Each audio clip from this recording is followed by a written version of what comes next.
PT Alga Bioteknologi Indonesia atau yang bisa disebut dengan PT Albitek terletak di Kelurahan Jetis, Trawas, RT 3 RW 3, Cepoko, Kecamatan Gunung Pati, Kota Semarang, Jawa Tengah.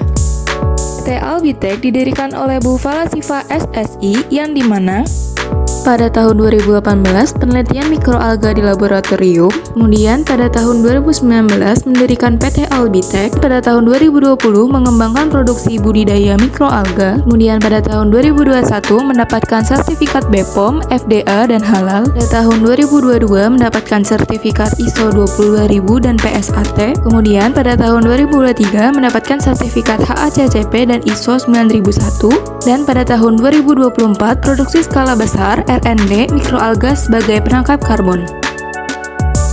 Budidaya spirulina di air tawar.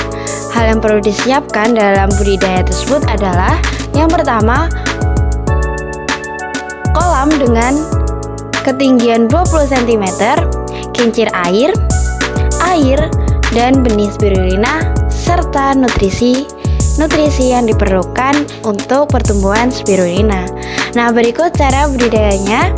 Yang pertama, menyiapkan kolam yang telah dilapisi oleh terpal, kemudian menambahkan air dan bibit spirulina dengan perbandingan 1:1, lalu ditambahkan nutrisi untuk pertumbuhan dan perkembangan dari spirulina.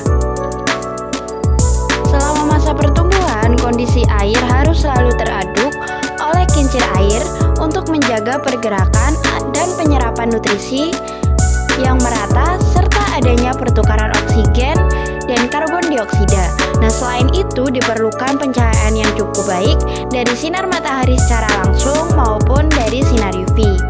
Nah, pastikan juga suhu air tetap stabil yang berkisar antara 25-35 derajat Celcius dan pH air berkisar 8 hingga 10.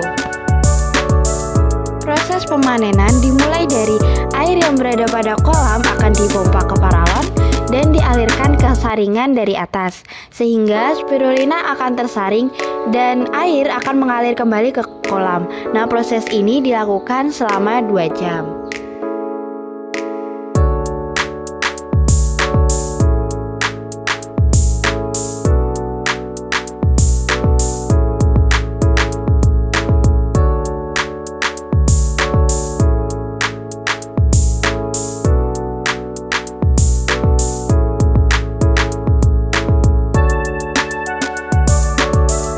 Yang selanjutnya adalah tahap pasca panen, di mana bubur spirulina yang telah didapat kemudian dimasukkan ke dalam mesin pres sehingga menjadi lembaran-lembaran. Nah, kemudian dikeringkan menggunakan oven bersuhu 60 hingga 70 derajat Celcius selama 5 jam. Nah, hasil akhir dari proses ini akan berupa serbuk atau bubuk yang berwarna hijau pekat.